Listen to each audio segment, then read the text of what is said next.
God bless you. जय मसीह की बोले जो आपके आसपास में बैठे हुए हैं उनको God bless you. ठीक है धीरज के लिए जरूर ठंडा तो हो रहा है खड़े हुए लोगों को और खड़े हो जाओ बोल रहे हैं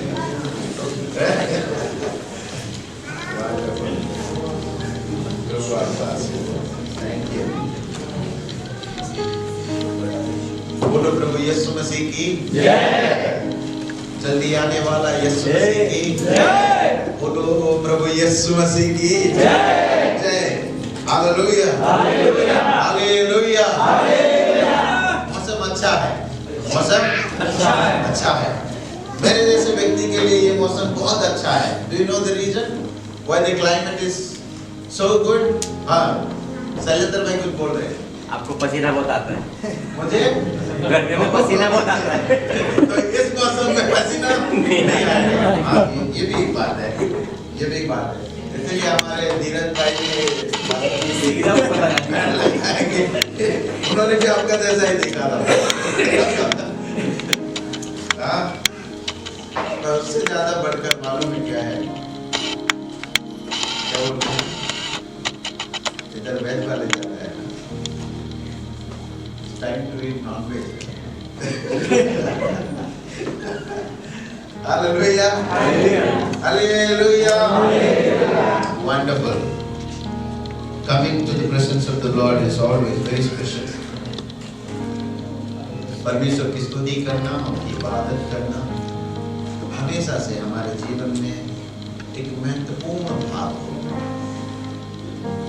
हम अपने कार्य में व्यस्त जरूर हो अपने कार्यस्थल जहाँ पे हम कंपनी में काम कर रहे हैं या व्यवसाय है जिसमें भी जुड़े हुए हैं लेकिन दाऊद की तरह हमारे मन में हो मेरा प्रभु का भवन में रहना सबसे उत्तम बात है हालेलुया जब प्रभु के हुजूरी में आते हैं उनकी उपस्थिति में आते हैं तो मन आनंद और खुशी से होना चाहिए कि मैं अब प्रभु के भवन में जाता हूँ मैं अपने परिवार के साथ प्रभु की आराधना करने के लिए उनके भवन में जाता हूँ हालेलुया जब ये मन में एहसास होगा कि मेरा उपस्थिति कहाँ है अभी मैं उस सर्वशक्तिमान के चरणों के निकट बैठा हुआ हूँ तब सचमुच जीवन धन्य होगा आशीषित होगा हालेलुया इसलिए जब भी आप प्रभु के भवन में आते हैं बड़े तैयारी के साथ प्रार्थना के साथ कि प्रभु आज के दिन मुझे ऐसा आनंद मिल जाए आज ऐसा चंगाई मिल जाए ऐसा वचन मिल जाए ऐसी आराधना मिल जाए जिस आराधना मुझे अगले और 7 दिन तक लेकर चले हालेलुया ये ताजगीपन रिफ्रेशमेंट मेरे जीवन में बनी रहे ताकि मैं और इंतजार करूं कि मैं कब फिर से प्रभु के भवन में जाऊं हालेलुया हिंदी में एक शब्द है लालायित होना समझते हैं हाँ क्या बोलते हैं you eagerly wait for the spiritual fellowship आप जिज्ञासा के साथ लालायित होकर वेट करते हैं कि मैं प्रभु के भवन में जाऊंगा वजह क्या है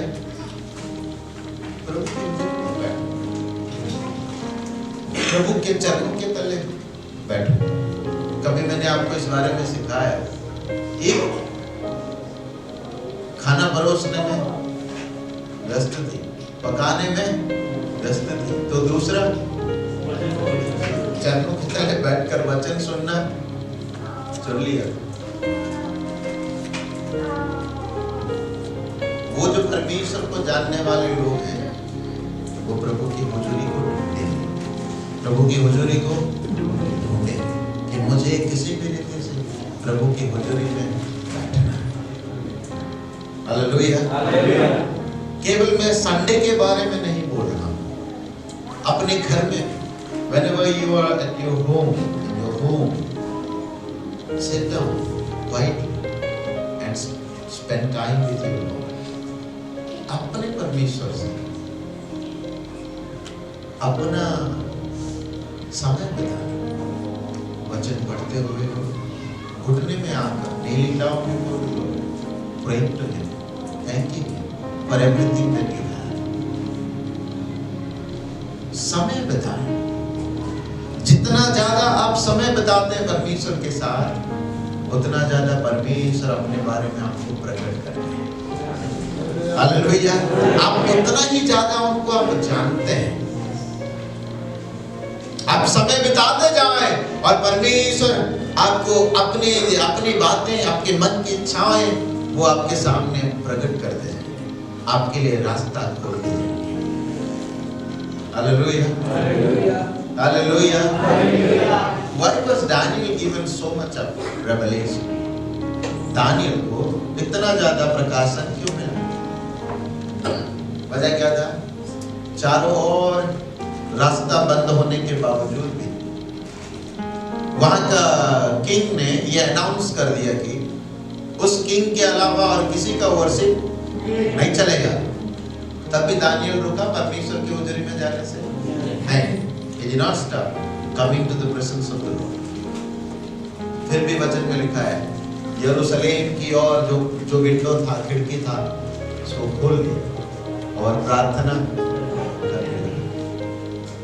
जितना एक व्यक्ति परमेश्वर के साथ अपना व्यक्तिगत जीवन को बताएगा, परमेश्वर उसके सामने ही प्रकाशन होगा। Hallelujah, hallelujah. हम अक्सर क्या चाहते हैं मालूम है? पास्टर जी आप टाइम स्पेंड कीजिए, रेवलेशन आपको मिलेगा और हमको आप बचाइए। Herod said to the wise men, go and find out the boy and let me know. I will also go and worship him. बोला ना? मतलब आप ढूंढो, ढूंढने का काम आप करो और फिर मिल जाए तो मुझे। कभी कभी हम भी ऐसे होते हैं। पास आप प्रभु से पूछिए हमारे घर के बारे में, आप प्रभु से पूछिए हमारे जीवन के बारे में, आप प्रभु से पूछिए मेरे बेटे के बारे में, मेरे बेटी के बारे में। पास्टर जी बैठे रहेंगे, प्रार्थना करते रहेंगे और आप खाते रहेंगे। नहीं, आप भी उठने में आना, आप भी प्रभु के साथ समय बिताना, ताकि आपको भी परमेश्वर प्रकाश हो सके। Hallelujah, hallelujah. आज मेरा ये वचन से पहले थोड़ा आपको कुछ काउंसिल की बात करनी थी, इसीलिए मैंने दे दिया। वचन की ओर चलेंगे, वचन की ओर चलेंगे। रिकॉर्डिंग कर रहे हैं, रिकॉर्डिंग तो कर रहे हैं, लेकिन नीरज पता नहीं साल आलसी हो गया, कुछ भी काम नहीं कर रहे। नीरज ठंडा बहुत है।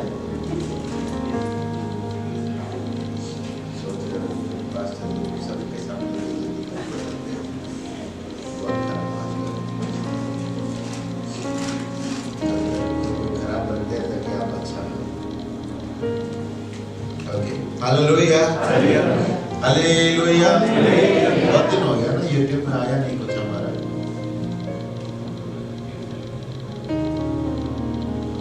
बार बोलने टोकेंगे तो आएगा। Hallelujah, okay. Do you have your YouTube? आपका भी अपना YouTube है? पीछे वाले कैमरा वाला भैया? हाँ। आपका है? हम लोग नहीं डाला तो वो डाले। समझ लो।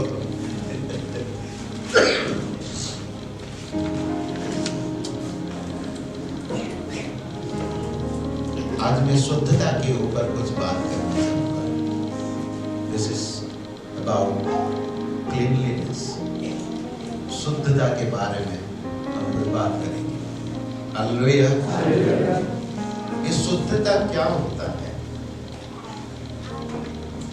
शुद्धपन क्या होता है? Priya ji, good morning and welcome to the church. Happy new year.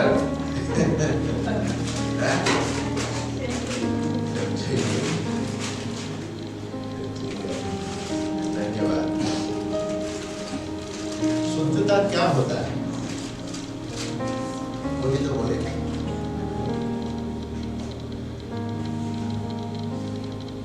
Ravi भाई, शुद्धपन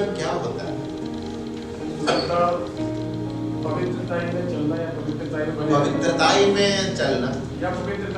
शुद्धता का शब्द सुनते ही सिनोनिमस वर्ड समांतर शब्द पवित्र है। पवित्रताई में चलना, बने रहना। अनेक दिन नहीं है, नहीं तो मैं पूछता हूँ तो तुरंत बोलते मिलावट नहीं करना, मिलावट नहीं करना। क्यों? समझ गए सभी लोग? सब लोग समझ गए। शुद्ध बना के रखना है तो दूध में पानी नहीं तो वो अशुद्ध हो गया। क्या? खुद के मन में अशुद्ध हो गया कि मैंने कुछ गड़बड़ किया।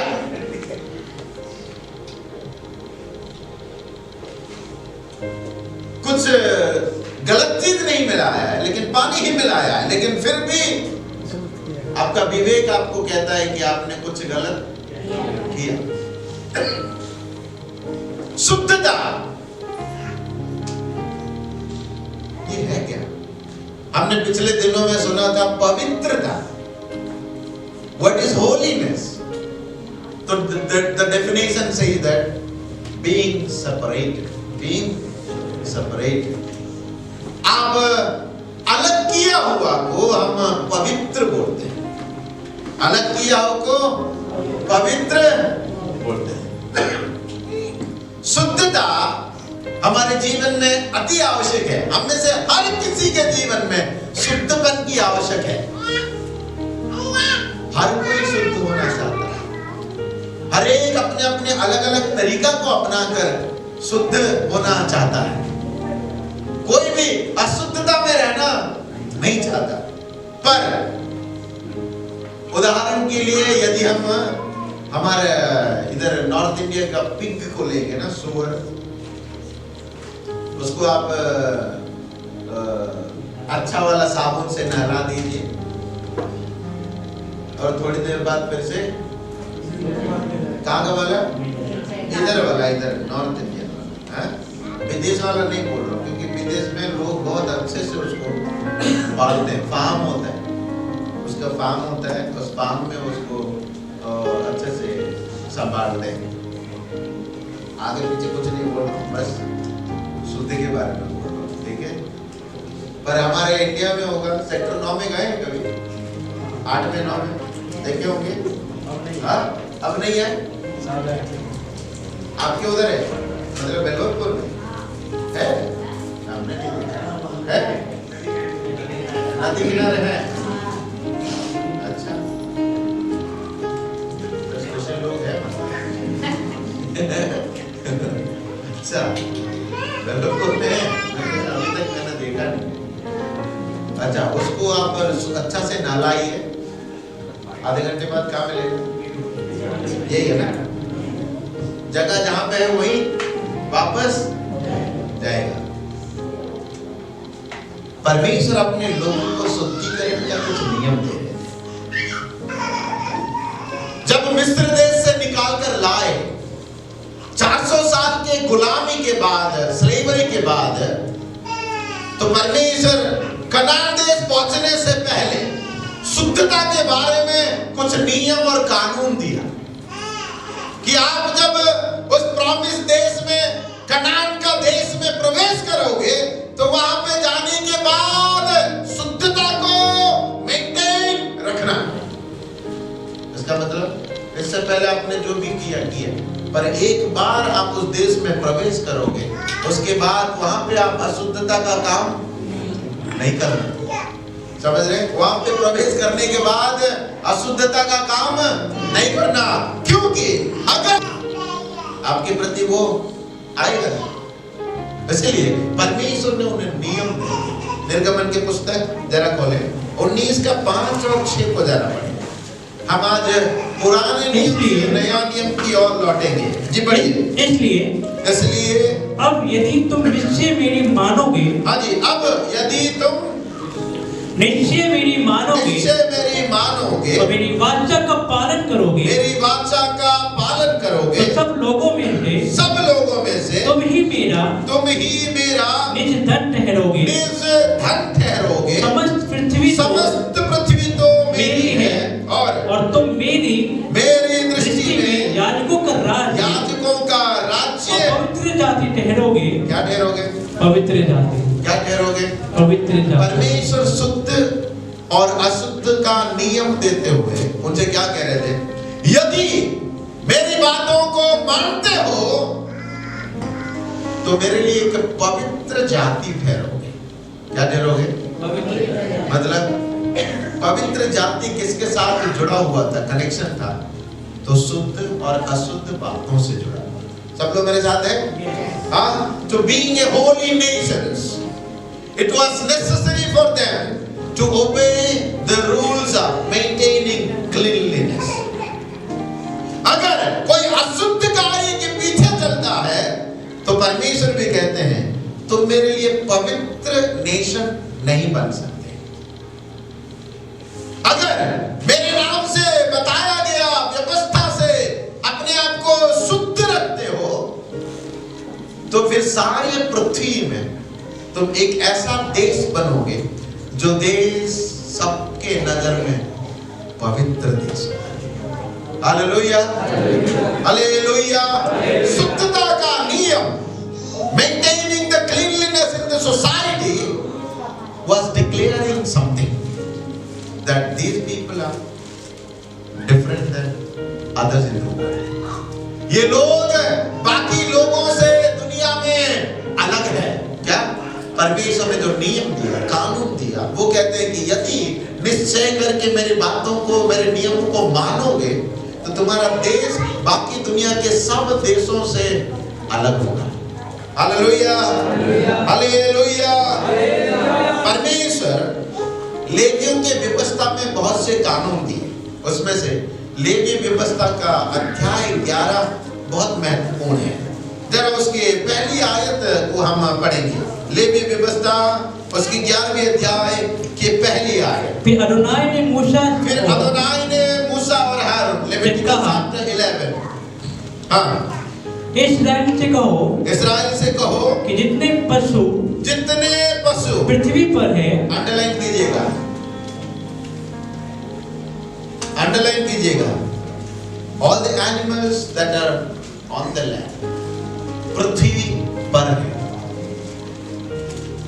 पृथ्वी पर है।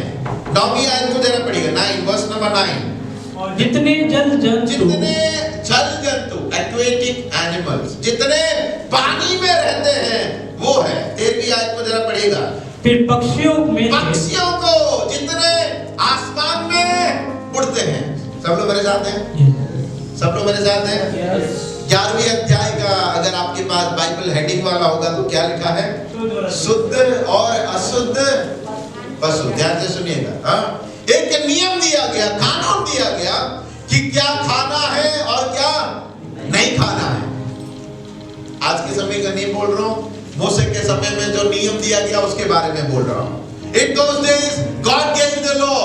3 अलग-अलग था, बल्कि 4 है। नीचे रेंगने वाले कीड़ों के बारे में भी बताया गया, लेकिन 3 मुख्य है। कौन कौन से? पहला, पृथ्वी पर चलने वाले पशुओं के बारे में, जल में पाए जाने वाले पशुओं के बारे में, और तीसरा आसमान में उड़ने वाले पक्षियों के बारे में। सब ध्यान से सुनिएगा। परमेश्वर इन्हें भोजन के रूप में इस्तेमाल करने का तरीका बता रहे थे। सब कुछ नहीं खा सकते, सब कुछ नहीं खा सकते। उनके कुछ नियम बताया गया, ये खाना और ये नहीं खाना। जो नहीं खाना कहा गया, यदि आप उसे खाते हैं आप अशुद्ध ठहरते हैं, आप अशुद्ध ठहरते हैं। उस समय जरूर किसी ने परमेश्वर से पूछा होगा, प्रभु इतने सारे क्यों नियम दे रहे हैं आप ही ने सब कुछ बनाए हैं, खाना है तो सब कुछ खाने को लिए, नहीं है तो सब कुछ मना कीजिए, क्यों ऐसे आप 2 भाग में बांट रहे हैं? ये शुद्ध है, ये अशुद्ध है, क्या जरूरी है? परमेश्वर ने कुछ भी उत्तर नहीं दिया, कुछ भी उत्तर नहीं दिया। ऐसा नियम क्यों दे रहे थे परमेश्वर कि ये चीज खाना और ये चीज नहीं खाना, ये खाओगे तो शुद्ध रहोगे और ये खाओगे तो अशुद्ध हो जाओगे? परमेश्वर क्यों नहीं ये नियम दे रहे थे? सबसे पहला कि जो उनके लोग हैं उनके वचन को माने, उनकी आज्ञाओं को माने। Let the people of God obey the word of God. सबसे पहली बात कि वो वचन को माने। दूसरी बात ये था कि ये वचन को मानना, नियम को मानना, लॉज को मानना उन्हें अन्य जातियों से अलग कर रहा था, अन्य जातियों से अलग कर रहा था। डू यू रिमेम्बर जब परमेश्वर ने नीचे देखा नूह के समय पर, तो क्या देखा मालूम है? हर कोई व्यक्ति अपने मनमर्जी के हिसाब से चल रहा था, जी रहा था। समझ में आ गया? कोई भी एक दूसरे का मानने वाला कुछ भी नहीं था। जो भी मन में अच्छा दिख रहा था करे जा रहे थे। The same verses are repeated again and again in the book of Judges. क्या होता था? एक जज न्याय करता था और उसकी मृत्यु हो जाता। मृत्यु होने के बाद वहां कोई न्याय करने वाला नहीं है, कोई जज नहीं है, जस्टिस खत्म हो गया है। अब क्या होता था बाद में? हर कोई अपने मन के हिसाब से अपने दृष्टि में जो भी भला दिख रहा था वो करते जाते थे। जहां कहीं भी लोग अपने दृष्टि में जो अच्छा दिख रहा है वो करते जाएगा, वहां पे जरूर अशुद्धता का काम है। सब लोग मेरे साथ हैं? मेरे दृष्टि में ये सही है, मैं करता रहूंगा, मुझे ये अच्छा लगता है, मैं करता रहूंगा। उसी में पाप बढ़ता है। वजह क्या है? आप किसी के लिए अकाउंटेबल नहीं है, किसी को लेखा देने के लिए है नहीं है। इसीलिए हमेशा परमेश्वर ने, क्योंकि वो अपने दृष्टि में जो भला होता था वही करते थे, शरीर को जो अच्छा लगता था वही करते थे, मन को जो अच्छा लगता था वही करते थे। कभी कभी घर में होते हैं कोई ऐसे जिनको घर वाले समझाते रहेंगे लेकिन वो किसी का नहीं मानेगा, अपना मन का ही करेगा। बाकी सबको दुख मिलता रहे लेकिन वो अकेला को खुशी मिलता रहे। वो बस अपना स्वार्थ के लिए ही सोचता रहेगा। ए पापा को कुछ भी फील हो, मम्मी को कुछ भी लगे, दादाजी को कुछ भी लगे, बस खुशी मुझे मिलनी चाहिए। पिछले दिनों में किसी ने अभिषेक को कॉल किया, बोला मेरे अकाउंट में इतना पैसा डाल दीजिए। अभिषेक ने पूछा आपको क्यों पैसा चाहिए? आपको क्यों पैसा चाहिए? बोला पेट्रोल डालना। ये बोला पेट्रोल डालना है, पेट्रोल डालना है। पता नहीं उनसे मिला नहीं, पास्टर को फोन क्या बोले, पास्टर जी थोड़ा पैसा डाल दीजिए, थोड़ा पैसा डाल दीजिए। मैंने बोला ठीक है, पेट्रोल डालना है तो डाल दीजिए। मैंने कुछ पैसा उनको दे दिया। फिर उस लड़के को पैसा देने के बाद मैंने उनके घर में बताया कि आपका बेटा कहाँ है, वो पता कीजिए, उनको पेट्रोल चाहिए। बोला बाइक लेके गया है, तो घर वाले ने बताया नहीं बाइक तो घर में खड़ी है, बाइक तो घर में खड़ी है। तो फिर घर वालों ने बोला पास्टर जी सारे जवानों को बता दीजिए और आप में से कोई भी उन्हें मत भेजना, पैसा मत भेजना। फिर बोले वो नशा ढूंढ रहा है, उसको नशा खरीदना है, पैसा चाहिए। मैं सोचा यार पैसा फालतू में दिया, मैं अपना विश्वासी का बच्चा करके भेजा पैसा है, मेरे से ऑफरिंग ले लिया नशा खाने की। समझ गए मेरी बात? समझ रहे? हाँ, उसको किसी का भी परवाह नहीं है। पापा मम्मी घर में कैसे चल रहे कोई परवाह नहीं है। क्या परवाह है? अपना का परवाह है, अपने लिए जीने के लिए परवाह है। वचन क्या बता रहे हैं? नहीं, एक व्यवस्था मैं दूंगा जिसे तुम मानोगे और वो मानना ही तुम्हें बाकी लोगों से सेपरेट करेगा। Hallelujah, hallelujah. एक व्यवस्था हो, एक वचन हो, वो वचन को जो मानकर चलता है वो बाकी लोगों से अलग ठहरता है। जो मानता है वो जरूर उसका जीवन अलग होता है, जो नहीं मानता है तो वो बाकी लोगों के साथ जुड़ता है, वो अलग कभी भी हो नहीं सकता।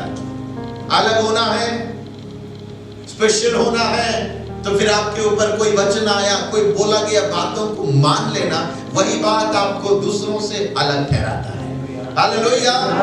वचन आना, उसको पालन करना, वो आपको अलग ठहराता है। और अलग ठहराना, स्वर्ग का परमेश्वर को मौका मिलता है घोषणा करने के लिए कि ये लोग मेरे लोग हैं। मेरी बात समझ रहे हैं?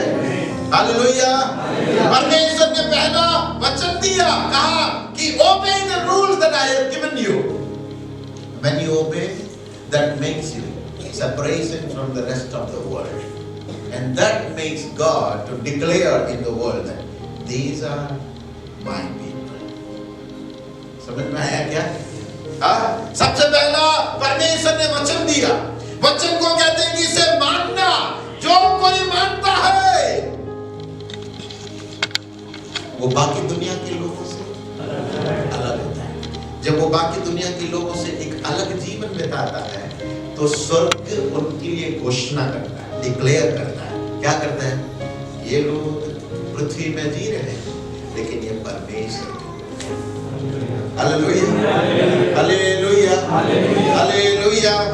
उस समय किसी भी यहूदी को शायद पता नहीं चला कि परमेश्वर इतने सारे नियम क्यों दे रहे हैं। ध्यान से सुनिएगा, उस समय में लोग भी खाना खाते थे, पृथ्वी पर चलने वाले जंतुओं को खाते थे, जल में के पशुओं को खाते थे, सब लोग खाते थे। उसके बीच में परमेश्वर क्या कर रहे हैं? तुम्हें उनके जैसा है, तुम्हारे अंदर कुछ नियमों को मैं डालना चाहता हूं जिससे आप दूसरों से अलग दिखाई दो। Hallelujah, hallelujah. आप मोआबियों के पास जाएं तो मोआबियों को क्या है? ये ईश्वर है, वो ईश्वर है, वो ईश्वर है, ये ईश्वर है। लेकिन परमेश्वर क्या कह रहे हैं?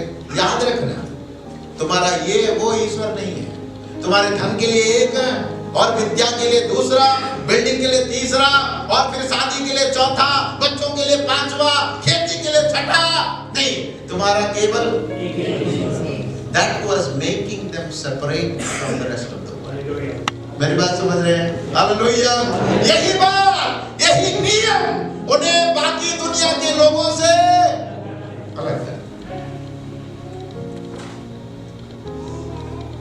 जब आप एक विश्वासी हैं, आपके मोहल्ले में सब लोग हैं, आपके मोहल्ले में सब लोग वो रंग डालने वाले थे, होली वाले थे, सब लोग एक दूसरे को कलर करते है ना।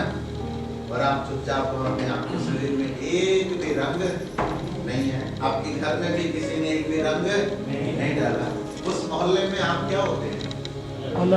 सबसे समझ रहे हैं?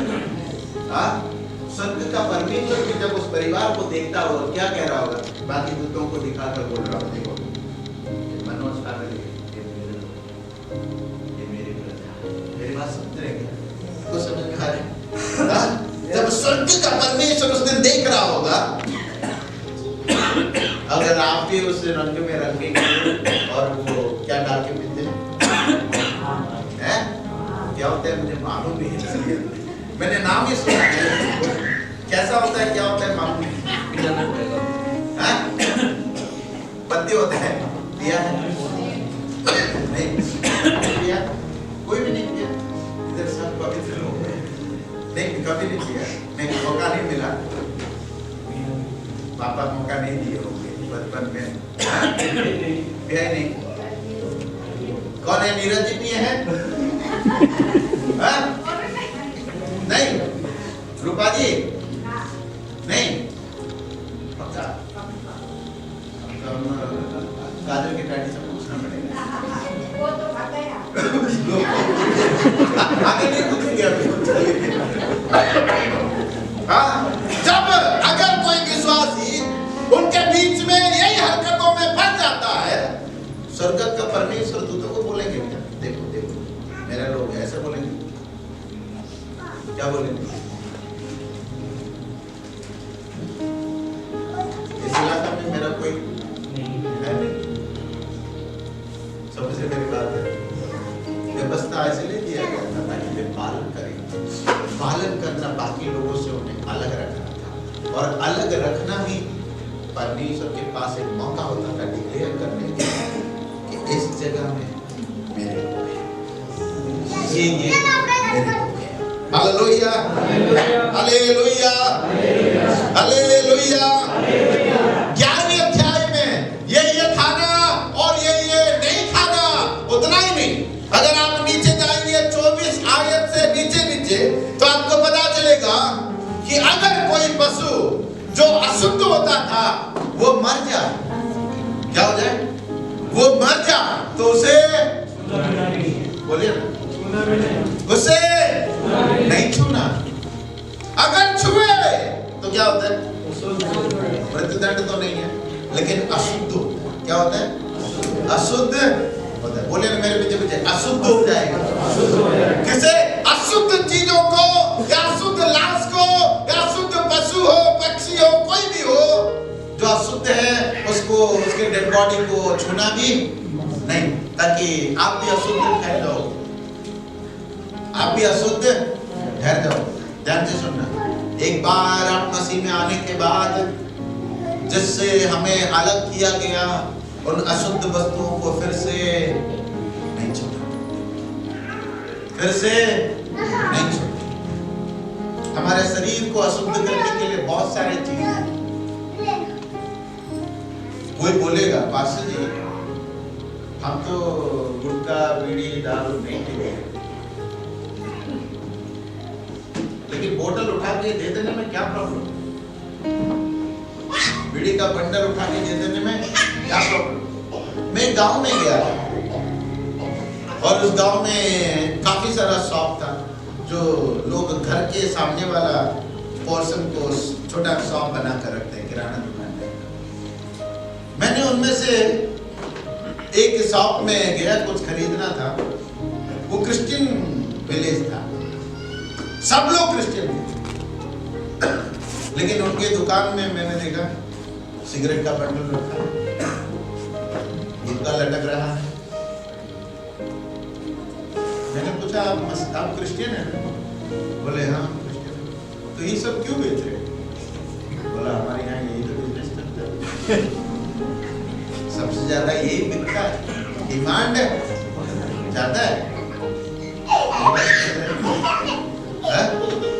और दुकानदार क्या बोले मालूम है?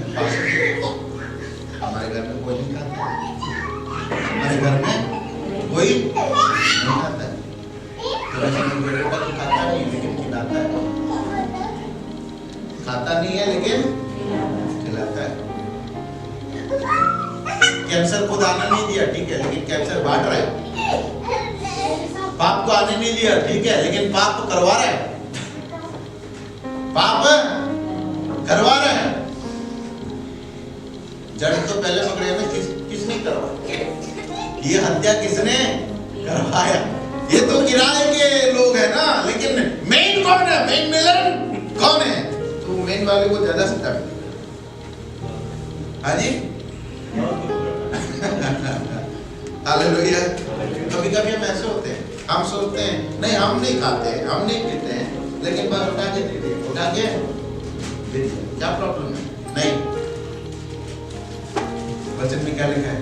छूना भी नहीं। सब लोग मेरे साथ हैं? सब लोग मेरे साथ हैं? छूना भी नहीं। किसको? यहूदियों को इतना सख्त नियम दिया गया ना कि आप छूना भी नहीं। Sometimes we feel like when we hear about the Good Samaritan story, कितने लोगों ने सुना है गुड समरिटन का? अच्छा सामरी का स्टोरी नहीं सुना है? हाँ सुना है ना? हाँ, कभी कभी हम क्या सोचते हैं, वो प्रीस्ट गया लेकिन उसको टच भी नहीं किया, लेवी भी गया लेकिन टच नहीं किया। कौन टच किया? सामरी व्यक्ति ने टच किया। सोच लो, ये अध्याय को पढ़ने वाले कोई भी प्रीस्ट छुएगा क्या? नहीं छुएगा। कोई भी लेवी छुएगा क्या? नहीं छुएगा। वजह क्या है? He wanted to maintain, or those persons wanted to maintain their cleanliness. तो किसी को भी ऐसे छू नहीं सकते। अगर वो याजक मंदिर में सेवा के लिए जा रहा है तो किसी को भी ऐसे छू नहीं सकता है, उसमें क्या प्रॉब्लम है मालूम नहीं, वो पूरी है उसके शरीर में मालूम नहीं। समझ रहे मेरी बात, समझ रहे हैं? हालेलुया। उन्हें मेंटेन करना था।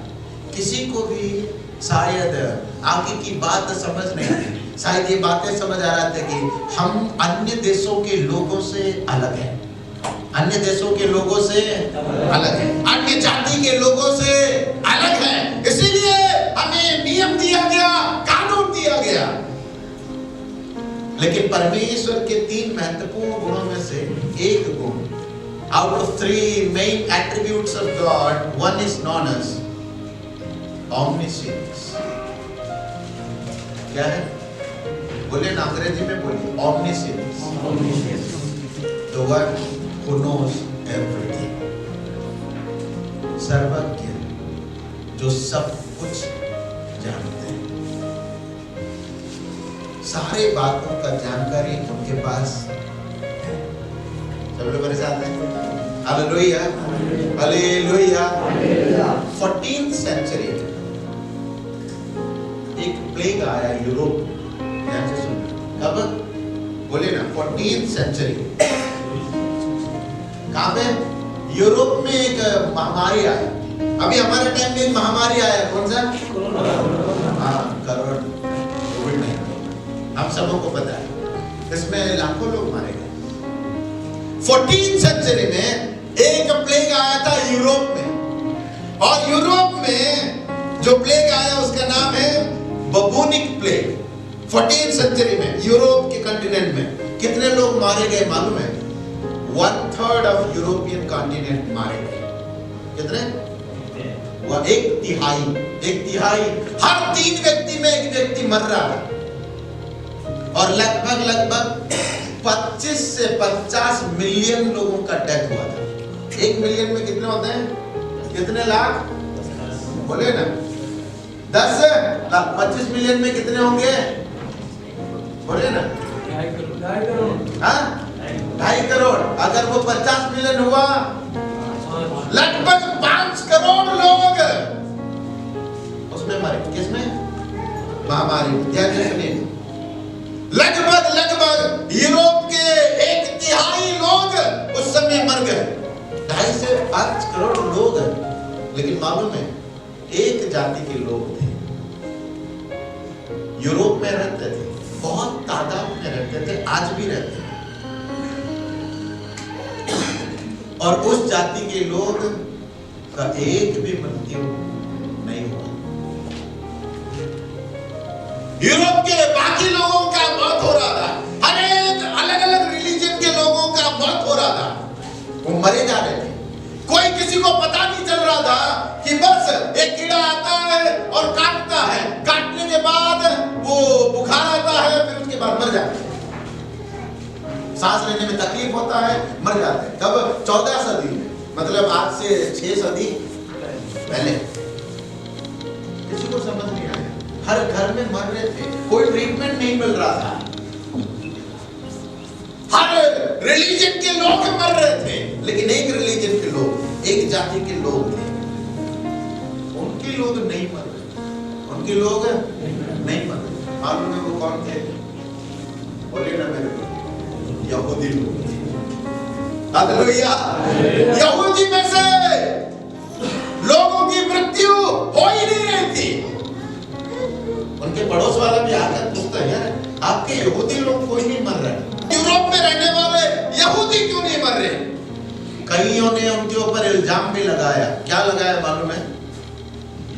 ये जो महामारी आया ना, ये यहूदियों ने करवाया, हमारे मौत के लिए करवाया, ताकि इनकी जनसंख्या बढ़े और हमारी सबकी घट जाए। इसीलिए उनके ऊपर इल्जाम भी लगाया गया, अनजाने में, उनको मालूम नहीं था कि असलियत में यहूदियों के वजह से नहीं था, पर यहूदी इसीलिए सेफ थे।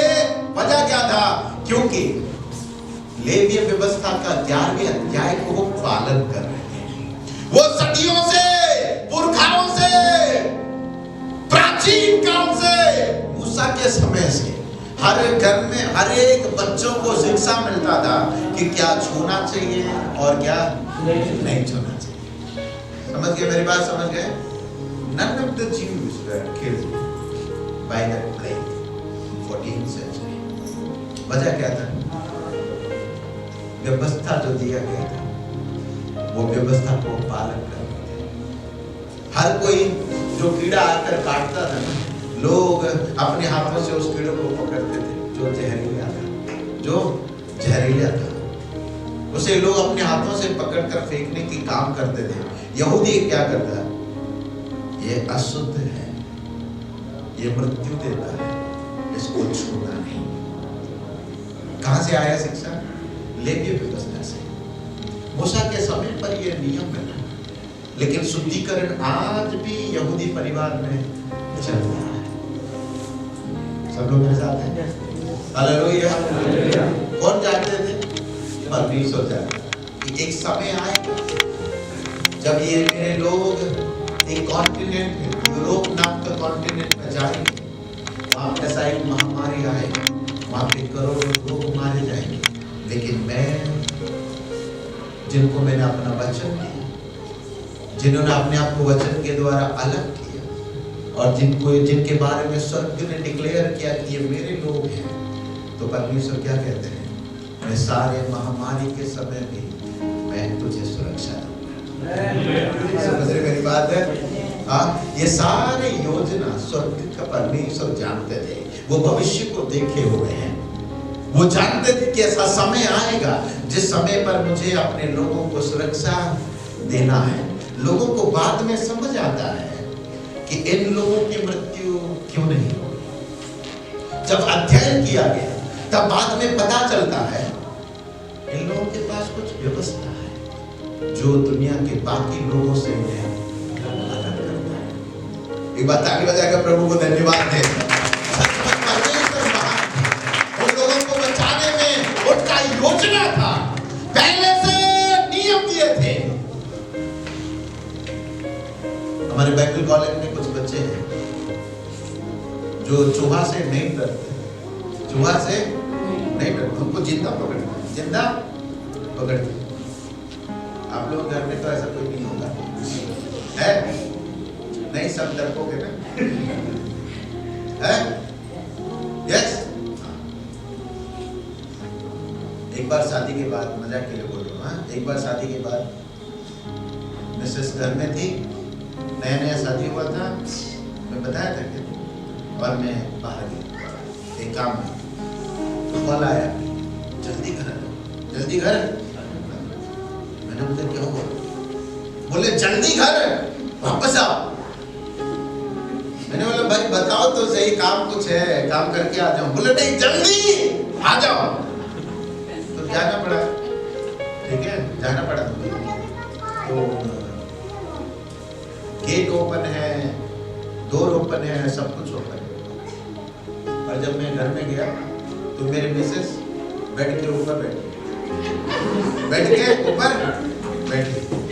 मैंने बोला क्या हुआ, आ जाओ, क्या प्रॉब्लम है?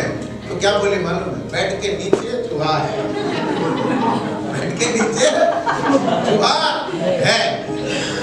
आप उस चूहा को भगाओ, फिर मैं नीचे आऊंगी। अब इसे समझ लेना भाई साहब, कुछ भी हो सकता है। पहले चूहा को, और मैं सचमुच देखा तो चूहा है, चूहा है। इतना देर तक चूहा वहां से हिला ही नहीं। फिर मैं अपना मोबाइल का टॉर्च ऑन किया, देखा तो वैसे चूहा छोटा नहीं था, थोड़ा बड़ा था, और कुछ खाया था जिससे वो हिल नहीं पा रहा। कुछ तो खा लिया था जिससे वो हिल नहीं पा रहा। फिर मैंने अपनी जिंदगी में कभी चूहा नहीं मारा, लेकिन पत्नी के सामने आप कमजोर कैसे करेंगे? समझ गए? पत्नी के सामने अपना कमजोरी को नहीं दिखाना है। तो मैं बाहर गया, पता नहीं डंडा मिल गया, लाया, और वो फैन चलता है ना, फैन, उस तरह आंख बंद करके घुमाया उस डंडे को, तो लग गया, और एक शॉट में वो खत्म हो गया। फिर मैंने उस दिन समझा भाई साहब, शादीशुदा जीवन में बहुत कुछ होता है। एक यहूदी होगा तो अगर घर में कोई चूहा भी आ जाए वो अपने हाथ से हमारे बाइबल स्कूल में बता रहा था कुछ जावाज है, कुछ साहसी है। एक दिन एक स्टूडेंट ने, हमारा संडे का बैचमेंट है, हम लीव कर रहे हैं, हमारा देश का नहीं है, पड़ोसी देश का है, हमारे बाइबल कॉलेज में पढ़ रहा है। तो उसने एक चूहा को पकड़ लिया और चूहा से खेल रहा था, चूहा से खेल रहा था, कागज में पकड़ के खेल रहा था और उस चूहा ने काट दिया उसको काट दिया। उसके बाद वो उसको बुखार सा आने लगा। फिर मेरे पास सब आया समाचार आया, सर ऐसा ऐसा हुआ है। मैंने बोला क्या बेवकूफी, उसमें क्या संक्रमण है आपको नहीं पता। मैंने बोला जाओ मेडिकल जाओ और कुछ इंजेक्शन लगवा के आओ। तो मेडिकल गया, शायद कुछ इंजेक्शन लगवा के आए। रेबीज, हाँ रेबीज होता है। एक यहूदी ऐसा करेगा? नहीं करेगा। वजह क्या है? उनको पुरखाओं से, एंशिएंट डेज से उनको नियम कि आप अशुद्ध चीजों को नहीं छूए, अशुद्ध चीजों को नहीं छूए। परमेश्वर जानते थे कि एक समय आएगा कि इन्हीं चीजों से जो अशुद्ध है आज संक्रमण फैलेगा और उन संक्रमणों से लाखों लोग मारे जाएंगे। लेकिन उनमें से अगर मुझे बचाना है, मेरे लोगों को बचाना है, जिनको मैंने डिक्लेयर किया है ये मेरे प्रजा है, निर्गमन की पुस्तक में, यदि मेरे बात को मानते हो, यदि पालन करते हो तो तुम पवित्र देश बने रहोगे और मेरी प्रजा बने रहोगे। वो जानते थे ये मेरी प्रजा करके डिक्लेयर हुआ है, तो इनको मैंने नियम दिया है और ये नियमों के जरिए बाकी दुनिया के सबसे ये अलग जीवन बताएंगे। Hallelujah, hallelujah. उनके वचन ध्यान से सुनिएगा, उनके वचन पालन करना उनको शुद्ध रखना था। पुराने नियम से ही परमेश्वर ने वचन दिया था ताकि वचन से वो शुद्ध बने रहे। किससे? बोले ना, किससे? वचन से, वचन के पालन से शुद्ध बने। So that was the nature of cleansing was hidden. शुद्धता का प्रक्रिया, शुद्धता की बातें कहाँ छिपी थी? पुराने नियम, वचन के पालन। सब लोग मेरे साथ हैं? सब लोग मेरे साथ हैं? क्या करने से? वचन, जो वचन को पालन किया, आज्ञाओं को जो पालन किया, व्यवस्थाओं को पालन करते हुए आया था, वो वचन ही उन्हें शुद्ध करके रख रहा था। जो वचन को पालन नहीं किया वो अशुद्धता की ओर जा रहा था। हालेलुया। नया नियम में अगर आप आते हैं, जॉन चैप्टर 15, जॉन चैप्टर 15, जरा जल्दी से उसके तीसरी आयत को जरा पढ़िए। तुम तो उस वचन के कारण, हाँ, तुम तो उस वचन के कारण जो मैंने तुमसे कहा जो है, मैंने तुमसे कहा है, शुद्ध हो। कैसे शुद्ध हुए? बोले कैसे शुद्ध हुए? सब लोग मेरे साथ है? पुराने नियम में भी परमेश्वर ने दिया, वचन दिया। लोगों को लगा ये बस लॉज है, ये बस कानून है, ये बस व्यवस्था है, लेकिन परमेश्वर जानते थे यही वचन ही उन्हें बाकी लोगों से शुद्ध रखना। आज नया नियम में अगर आप आते हैं तो यीशु ने स्वयं कहा, तुम सब मेरे मुंह से निकले हुए हर एक वचन के द्वारा शुद्ध हो। हालेलुया। किससे? वचन के वजह से। मसीह के वचन जो जितना अपने जीवन में लागू करता है, उनका जीवन उतना ही शुद्धता की ओर जाता है। मसीह के वचन के बगैर आपको और कोई भी चीज शुद्ध नहीं ठहराता है। शुद्ध अगर कुछ करता है तो क्या है? बोले ना, प्रभु के वचन, प्रभु के वचन, वचन ही मुझे शुद्ध रखता है।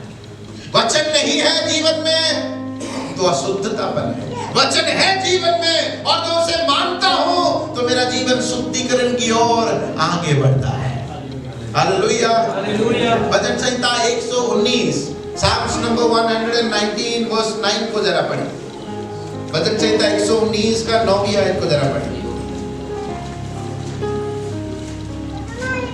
जल्दी से। जवान अपने चाल को किस उपाय से क्या है? बस क्या है? जवान अपने चाल को किस उपाय से शुद्ध रखे। मैं कैसे कहूं? 119 का 9वीं आयत। एक प्रश्न है कि एक जवान अपने आप को शुद्ध कैसे रखे। सारे जवान सुन रहे हैं मुझे? कैसे शुद्ध रखे? आपके वचन को हृदय में रखने से। So who is the cleansing agent? It is the word of God. शुद्ध रखने का जो एजेंट है वो कौन है? वचन। It is the word of God. परमेश्वर का वचन। पुराने नियम में भी परमेश्वर ने वचन दिया, ये वचन पालन करो तो शुद्ध बने रहोगे और तुम बाकी देशों से अलग गिने जाओ, पवित्र बने रहोगे। नया नियम में आते हैं तो यीशु कहते हैं, मेरा क्वेश्चन कि एक यूथ अपने जीवन को कैसा वो प्योर रखे, क्लीन रखे, तो उत्तर क्या मिलता है? आपके वचन को हृदय में रखने से। मेरी भाषा में कैसा है? हे प्रभु, मैंने आपके वचन को अपने हृदय में रखा हुआ ताकि मैं आपके विरुद्ध में क्योंकि पाप मुझे अशुद्ध करता है। Hallelujah, hallelujah. मैं आपके विरोध में पाप ना करूं, उसके लिए क्या करूं? वचन मेरे हृदय में। वचन मेरे हृदय में होगा तो फिर मैं जानूंगा ये काम मेरे लिए गलत है। वो मुझे हमेशा याद दिलाता रहेगा, वो वचन मुझे अगुवाई करता रहेगा कि this is right and that is wrong. Hallelujah, hallelujah. हमारे शुद्धिकरण, ध्यान से सुनिएगा, हमारे शुद्धिकरण नारियल के पानी डालने से नहीं होता, दूध के चढ़ावे से नहीं होता, हल्दी के नहाने से नहीं होता।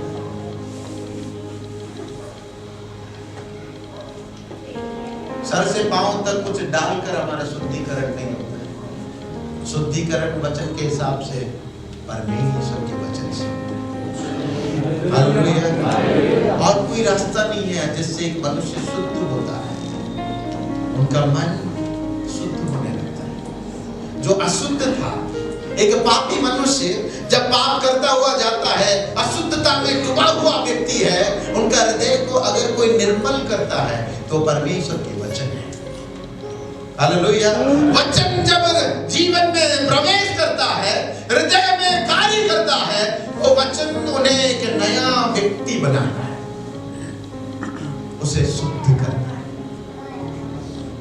आप कोई भी अशुद्धता में जुड़े हुए हो, लेकिन जिस दिन आप परमेश्वर के वचन को अपनाते हो, जिस दिन आप परमेश्वर के वचन का महत्व को समझते हो, जिस दिन पवित्र आत्मा उस वचनों से आपसे बातें करते हैं, वही दिन आपको शुद्धिकरण की ओर परमेश्वर ले जाते हैं। उसके लिए ना आपको चढ़ावा चढ़ाने की जरूरत होती है, ना हल्दी दूध नहाने की जरूरत होती है, ना और कुछ करने की जरूरत होती है। वो अंदर से आपको शुद्ध करता है।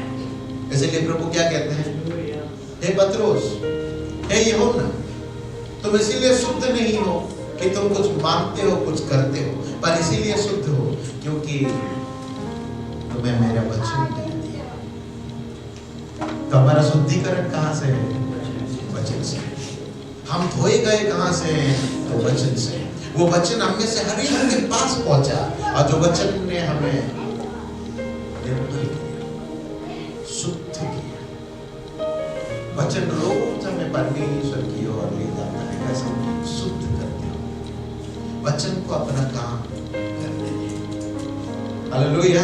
एक और आयत को जरा पढ़ें, इफिसियों उसके 5वें अध्याय के 26वीं आयत को जरा पढ़ें। Ephesians chapter 5 verse 26। कि उसको वचन के द्वारा जल के स्नान से हाँ। शुद्ध करके पवित्र बनाए। एक और बार सभी लोगों से देख लीजिएगा। कि उसको वचन सबको मिल गया? सबको मिल गया? चलिए पढ़िए।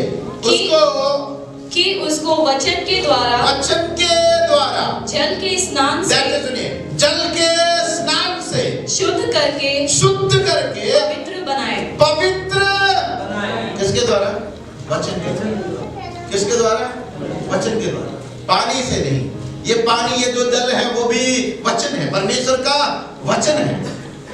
जब वचन किसी के जीवन में कार्य करे तो क्या होता है? उनके जीवन के हर एक अशुद्धतापन को दूर करे, धीरे धीरे उनके जीवन के पाप को दूर करे, शुद्ध किया।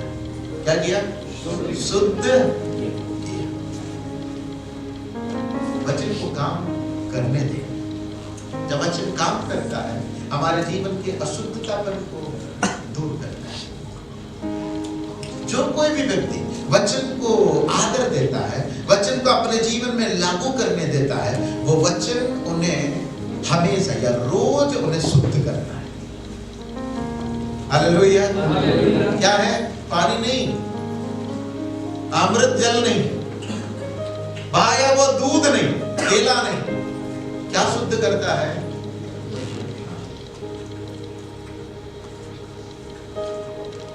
पुराने जमाने में और आपने देखे होंगे, घर को शुद्ध करना है तो क्या करते थे? गांव में धूप अगरबत्ती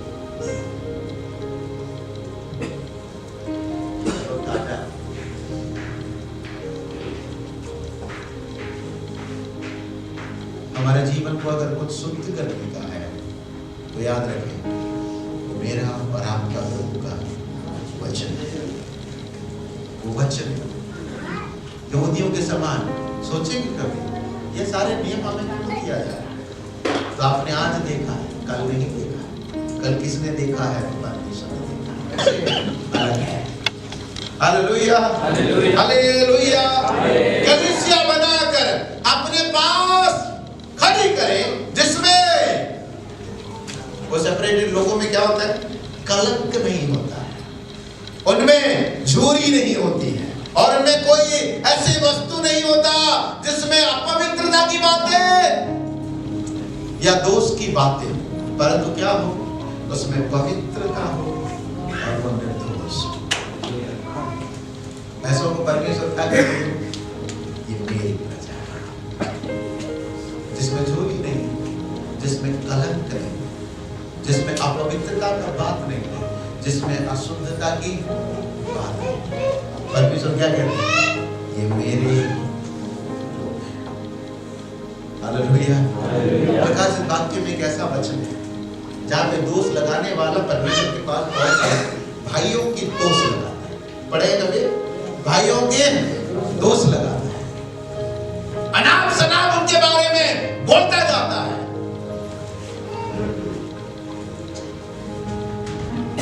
एक पास्टर को मैं जानता हूँ, हमारी वो अक्सर जब भी मेरे ऑफिस में आएंगे, वो अपने विश्वासियों की गलत बातों को ज्यादा बताएंगे। वो विश्वासी ऐसा है, ये विश्वासी ऐसा है, वो विश्वासी ऐसा है। वो हमेशा बोलेंगे, मुझे भी बोलेंगे, डायरेक्टर साहब को भी बोलेंगे, डायरेक्टर मैम को भी बोलेंगे, ऐसा है, ऐसा है, ऐसा है। मैंने एक दिन उनसे बोला, आपके विश्वासियों में कोई अच्छा बात है तो वो भी कभी बताओ ना। आपके विश्वासियों में कोई अच्छा बात है तो वो भी हमें बताओ। हमेशा ये है वो है, क्यों बताते रहते? उनमें से कोई तो अच्छा होगा, कोई जवान तो अच्छा होगा, कोई एल्डर तो अच्छा होगा, कोई तो एक अच्छा व्यक्ति होगा, उनके बारे में कभी बोलो ना। बहुत बुरा लगा, कैसे मेरे बात को बोलो। मैंने उनसे पूछा, आपको मैंने हमारे चर्च का एक भी विश्वासियों का बुरी बात बताया? मैंने उनको बोला, क्या हमारे चर्च में कोई नहीं होगा जो बुरा बात करता, बुरा काम करता? पास्टर जानते हैं लेकिन मेरा काम नहीं है मैं सबको बताने के लिए। मेरा काम है प्रभु के पास जाना, उनसे बोलूंगी प्रभु में ये कमी है, उनसे बातें करें। ना कि मैं सारे पास्टरों के बीच में बोलता रहूंगा मीटिंग में कि ऐसा है वैसा है, नहीं। मैं बोलूंगा हमारे चर्च में अभिषेक लाल है, हमारे चर्च में ज्योत प्रकाश जी है, हमारे चर्च में जॉय भाई है, हमारे चर्च में धीरज भाई है। आप यूजीसीआई के किसी भी पास्टर को पूछिए, ये नाम सब उनको याद है, रटा हुआ याद है। वजह क्या है? क्योंकि प्रेजेंटेशन ऐसा दिया गया। वो आपको देखे नहीं होंगे या देखे होंगे मालूम नहीं है, लेकिन मालूम है कि ये लोग इनके चर्च में हैं जो सेवकाई में जुड़ा हुआ है। Hallelujah, hallelujah. वचन जिनके पास पहुंचता है वो वचन शुद्ध करता है, वो रोज शुद्ध करता है। हमारे अंदर अगर कुछ हो तो वचन, क्या हो?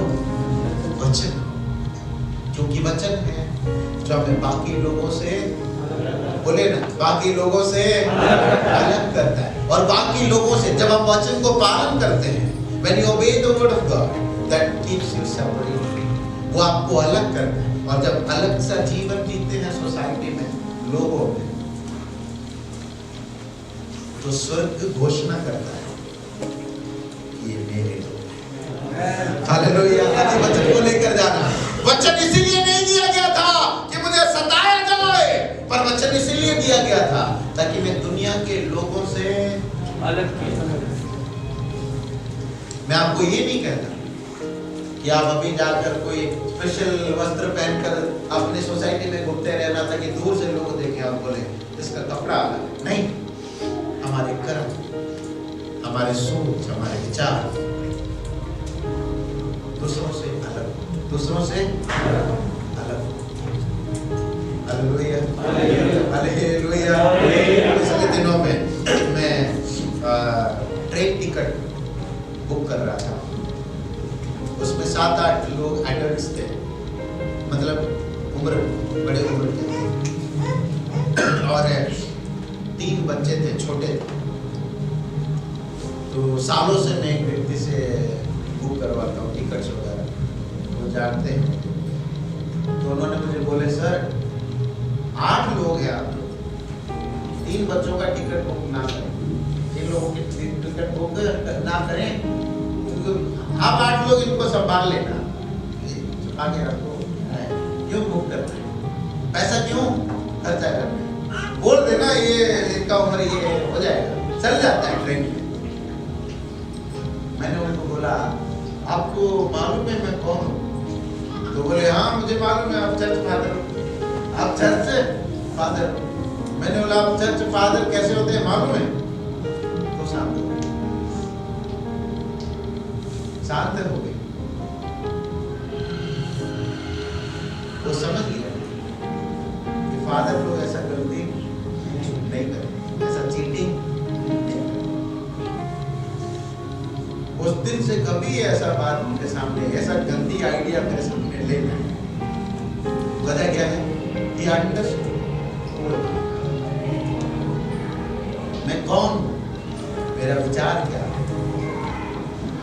अगर मैं नॉर्मल व्यक्ति होता तो हाँ ले जाता, चलता है। कोई जनरल का टिकट काट के स्लीपर में जाते हैं ना, आप लोग कोई गए ना? नहीं, आप लोग अगली बार से मत जाओ, गलत है। देख आपको बोल रहा होगा, आप मत करो। कोई और करता हो पर आप नहीं करो, कोई और करता होगा पर आप नहीं करना। वजह क्या है? वचन को आपके जीवन में काम करना। आप जानबूझकर गलती की ओर नहीं जाना। अब बोलो नहीं, मैं खुद को शुद्ध रखूंगा वचन के आधार पर। Hallelujah, hallelujah, hallelujah, hallelujah. इसके बाद जब वो दिसंबर के टाइम में वो टिकट एजेंट आया था मेरे घर में, मैंने उनको केक वगैरह खिलाया था, तो बड़ा खुश हो गया। बहुत टेस्टी है, वो पहाड़ी है, हिमाचली है और बहुत बहुत टेस्टी है फादर, ये बहुत टेस्टी है। मैंने बोला हाँ, क्रिसमस केक अच्छा होता है। काफ़ी देर बात किया, हमने भी उनसे बात किया। वो मैं जब स्टूडेंट हुआ करता था तब से मेरा टिकट बुक कर, तो हम दोनों का उम्र शायद लगभग सेम है, तो साथ साथ हम लोग बड़े हैं, वो जानता है। लेकिन एक बात को समझ गया, ये चर्च वाले ऐसे गलत बात है। एक व्यक्ति की वजह से उसके मन में ये तो गया कि क्रिश्चियन लोग ऐसे नहीं है। Hallelujah, hallelujah, hallelujah. वचन को काम करना और वचन हमें शुद्ध है। वही चीज उस व्यक्ति में के मन में जरूर आएगा कि क्रिश्चियनों का स्वभाव अलग होता है, क्रिश्चियनों का स्वभाव अलग होता है। यहाँ पे इस बिल्डिंग में जो अभी बंद पड़ा है, इस बिल्डिंग का केयर टेक करने के लिए एक व्यक्ति रहता था 5-6 साल पहले। उसने मेरे पास एक बार आया, मेरे ऑफिस में नीचे ऑफिस में आकर मेरे से बात की और बोला, बस सर मैं क्रिश्चियनों को जानता हूँ। मैंने बोला कैसे जानती हो? बोला मेरे गांव में भी चर्च है, मेरे गांव में भी चर्च है। मैंने बोला कैसा चर्च है, क्या है, सब पता किया। तो मैंने बोला क्रिश्चियन हमसे भी ज्यादा अच्छे होते हैं। क्या कहा? वो बिहार का। बोला क्रिश्चियन हमसे भी ज्यादा अच्छे होते हैं। मैंने बोला कैसे? वो दूसरों की गरीबों की मदद करते हैं। हम लोगों का खेती बाड़ी है, लेकिन कोई भी किसी को मदद नहीं करता है, लेकिन ये लोग मदद करते हैं। मैंने बोला चलो एक बात तो मन में कोई अच्छा तो बोला, मेरे समाज के बारे में कोई अच्छा बोला। वजह क्या है कि कुछ लोग उसके गांव में हैं जिन्होंने बाकी लोगों से अलग जीवन जिया। समझ रहे मेरी बात? समझ रहे? बाकी लोगों से अलग जीवन उन्होंने जिया, जो समाज के लोगों को बताया कि हम अलग हैं। कैसे? वचन आया जीवन में, वचन ने उनको अलग किया। अगर वही बिहार के किसी गांव में सेवा करने वाले कोई फादर होगा, कोई पास्टर होगा, कोई विश्वासी होगा, उस गांव को जब भी परमेश्वर देखते तो क्या बोलेंगे? इस गांव में भी मेरी हालेलुया, हालेलुया। इसलिए वचन जब हम सुनते हैं, वचन को अपने जीवन में रखें। वचन हमें रोज शुद्ध करेगा और वही शुद्धिकरण ही हमें अलग करता है और परमेश्वर को मौका मिलता है डिक्लेयर करने के लिए कि this is my son. Hallelujah. हम प्रत्येक अपनी आंखों को बंद करें, प्रभु को धन्यवाद दें अब तक हमें संभालने के और ये इस समय से वचन को अपने जीवन में कार्य करने। पुराने नियम में परमेश्वर ने वचन दिया, नियम दिया, कानून दिया, ताकि ये वचन के पालन करने से वे दूसरों से अलग माने जा रहे, उनका जीवन दूसरों से शुद्ध माना जा रहा था। वे अशुद्धता की ओर नहीं, लेकिन शुद्धता का जीवन जीने के लिए वचन को काम करना जरूरी था। आज भी प्रभु हमारे जीवन में ऐसे बात करते हैं कि वचन ही है जो हमें शुद्ध करता है, वचन ही है जो हमें नाला धुलाकर साफ करता है, वचन ही है जो हमें पवित्र बनाकर रखता है, क्योंकि रोज वचन हमें साफ करता है।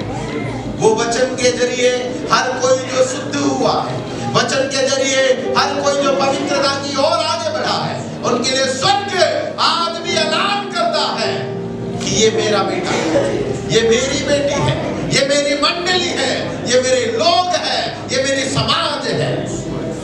हमें और कोई मेडिसिन शुद्ध नहीं कर रहा, परंतु हमारे शुद्ध करने का वजह परमेश्वर का वचन है। हम प्रत्येक अपनी आंखों को बंद करें, एक और बार सुने में वचन को प्रभु के नाम से सुने। वचन रोज हमें शुद्ध करते हुए आगे चले। हम इजाजत दे ऐसा जीवन कि वचन मुझे रोज शुद्धता की ओर ले जाए। मैं अशुद्धता में ना गिरूं, परंतु मैं शुद्धता में शुद्ध बनूं। हम प्रत्येक अपनी आंखों को बंद करते हैं, प्रार्थना करते। हमारे बीच में ब्रदर जोना वे प्रार्थना में अगुवाई करें।